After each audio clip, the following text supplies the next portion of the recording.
Dodgers are appearing in their 13th World Series and their third in the last 4 years.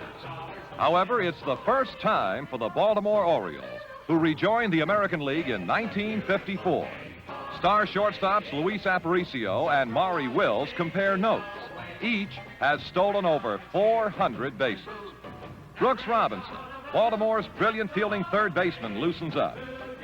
The starting pitchers for the opener are veteran Don Drysdale and 23-year-old Dave McNally.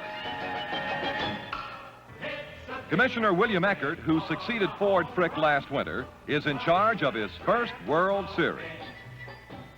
The rival managers, Hank Bauer of the Orioles and Walter Alston of the Dodgers, both appear in a jovial mood when the photographers get them together. Bauer appeared in 9 World Series as a player with the New York Yankees, but this is his first as a manager.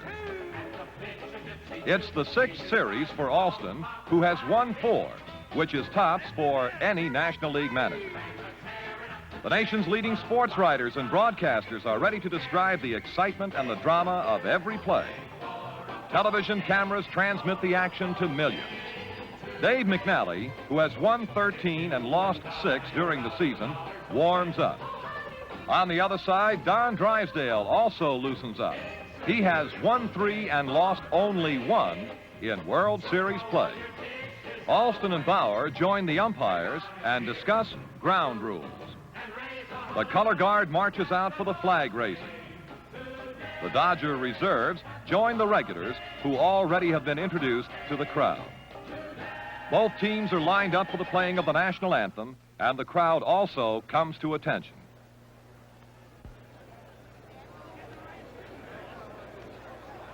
Commissioner William Eckert throws out the first ball. Beautiful Dodger Stadium is packed, and the fans are getting edgy with excitement. And there go the Dodgers onto the field, and the World Series is underway. Don Drysdale walks to the mound for his warm-up throws while Luis Aparicio looks on.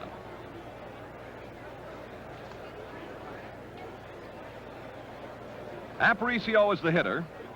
The Dodgers are ready, and the game is on. With a count at 1 ball and 1 strike, Aparicio lifts a fly ball to right field, and Lou Johnson comes in to make the catch.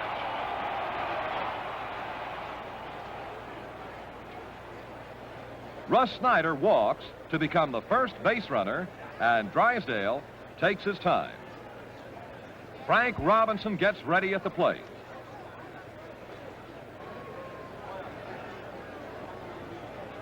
Robbie looks at a pitch. Drysdale comes to a set position, delivers again, and Frank rips into this one. Tommy Davis going back, but it's gone. It's in there for a home run.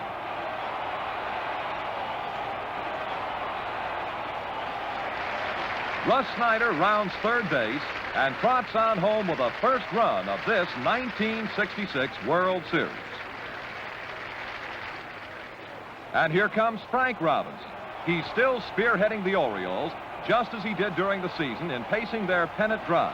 Robbie led the circuit in hitting, runs batted in, and homers to become the first American League Triple Crown winner since Mickey Mantle in 1956. Brooks Robinson is next at the plate. Drysdale pitches and again makes it too good, and Tommy Davis just watches this one go. It's another home run, even longer than Frank Robinson. The back-to-back home runs have shaken Drysdale, and Junior Gilliam talks with him.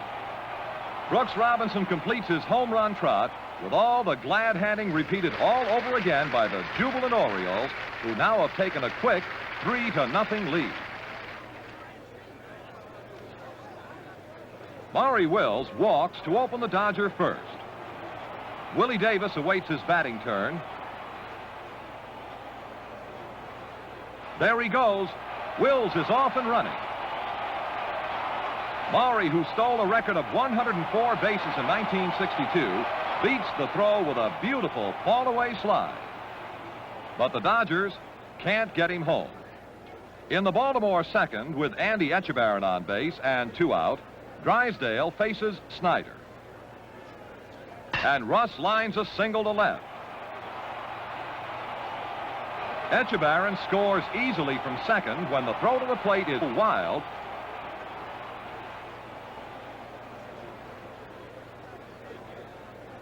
The Orioles now return to the field with a 4-0 lead.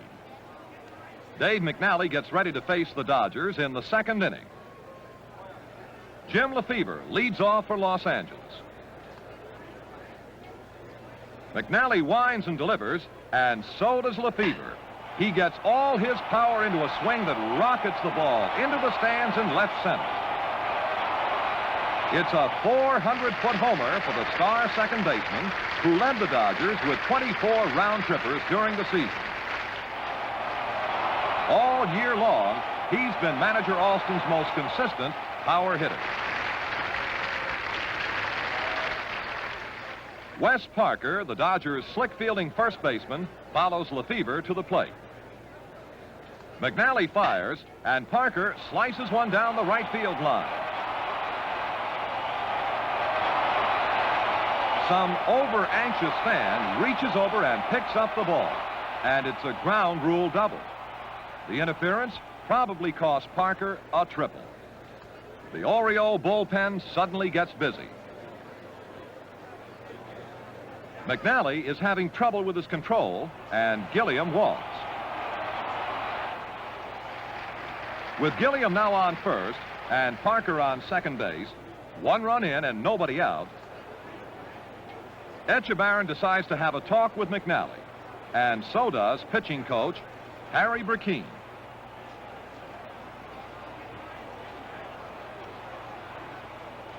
Roseboro drives the next pitch to right center, but Snyder grabs it with a great lunging catch. Let's take another look at that catch. He's still on the dead run when he spears the ball.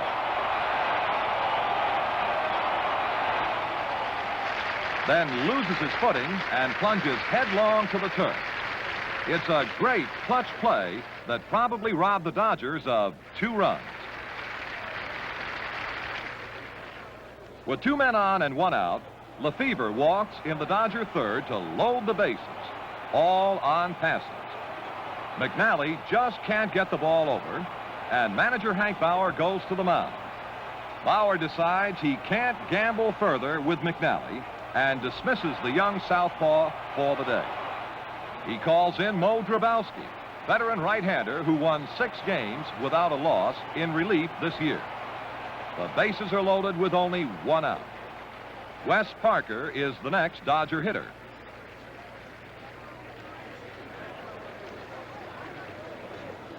Drabowski pitches, and Parker strikes out. That's the 2nd out in the inning.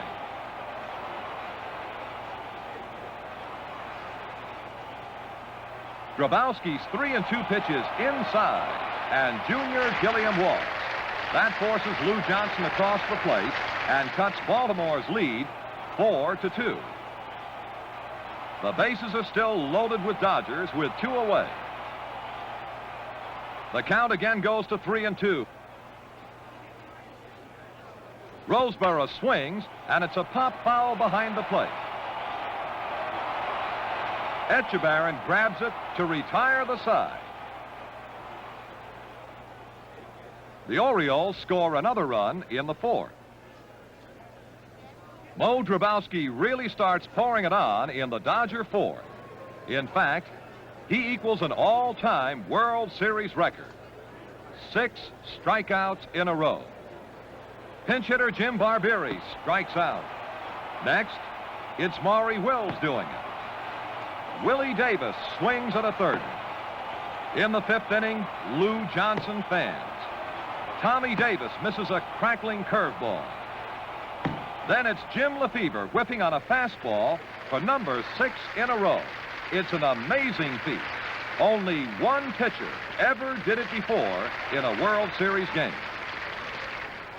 With 2 on and 2 out in the 7th, Tommy Davis forces Willie Davis at second base.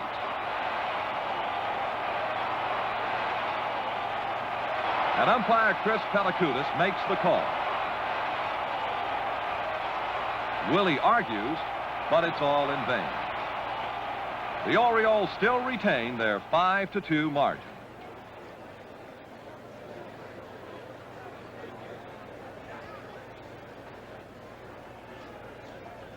The Los Angeles fans, who have seen their scrappy Dodgers win many an uphill fight, still are hopeful in the ninth.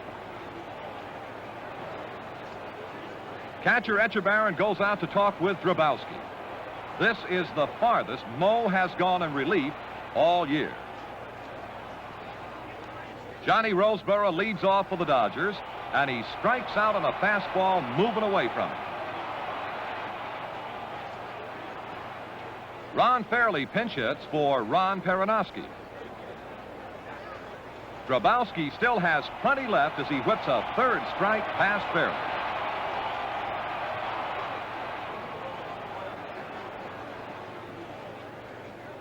Maury Wills is the last Dodger hope to keep the game alive. Wills gets ready and calmly takes a pitch for a strike. Grabowski goes into his windup, fires, and Wills grounds out to Dave Johnson. The game is over. The Baltimore Orioles win 5-2. The players rush to congratulate Grabowski.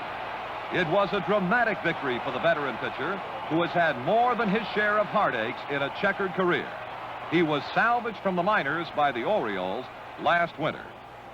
It was a big victory for Baltimore.